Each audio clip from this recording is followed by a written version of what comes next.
You just had that shit. You had that. You just had that. Like I said, I'm going in. I gotta charge this fucking battery. The neighbor won't shut the fuck up. But yeah, I was born to fucking destroy. But I mean, it's all you're doing. You're the one that does that to people. You make them do that. You know what I'm saying?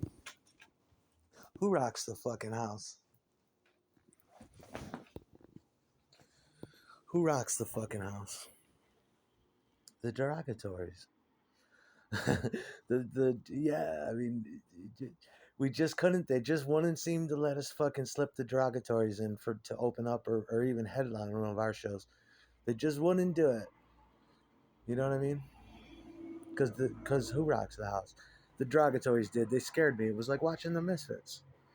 It was unusual wattage, unusual volume. Gorilla rape was the derogatories. When I think about them, yeah, it was like getting raped by a gorilla. Totally getting taken.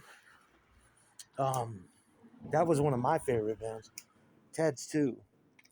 We spent a lot of time with them. And Jesse, God rest his soul, he was crazy. He coined the term and the song for me, in-house pussy. Because that's how I was introduced to him. And the gorillas, and the derogatories did gorilla rape fucking everything. They had their own 7-inch at the jukebox at the Palais.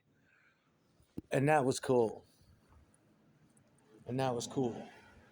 My trash was definitely haunted and possessed. I've seen a lot of possessed people. I'm one of them.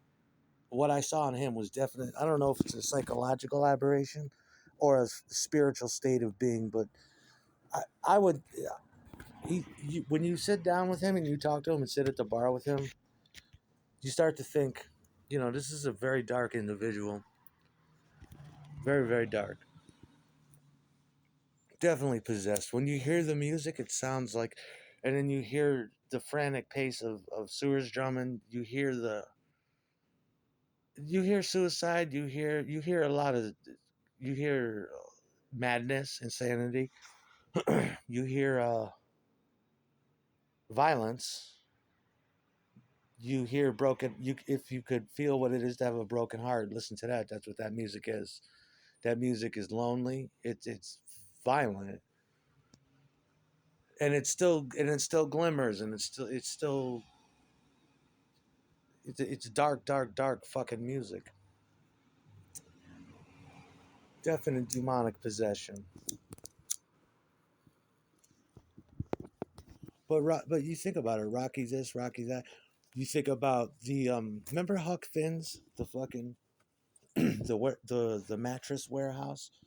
The kid who played in the Riff Raffs or whatever the fuck it was. He originally played in 4 Minute Warning, which was kind of important, but nobody knows that.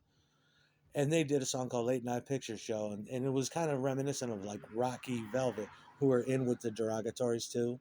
Graham Tichy, Commander Cody and his Lost Planet Airmen, and that Graham Tichy chicken wing B-bender guitar, that bouncy telly B-bender guitar, that Muddy fucking Waters.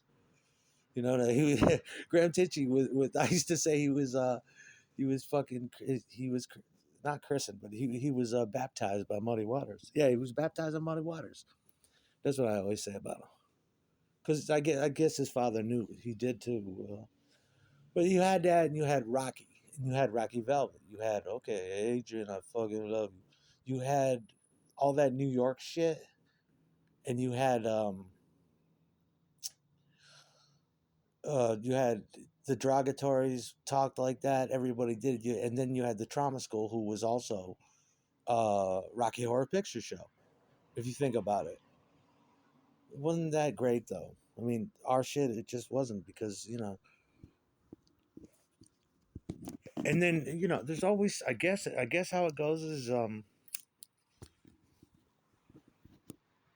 really cares? It's just best to get the fuck away from other bands though. Really, I mean, that's what I did. It's too much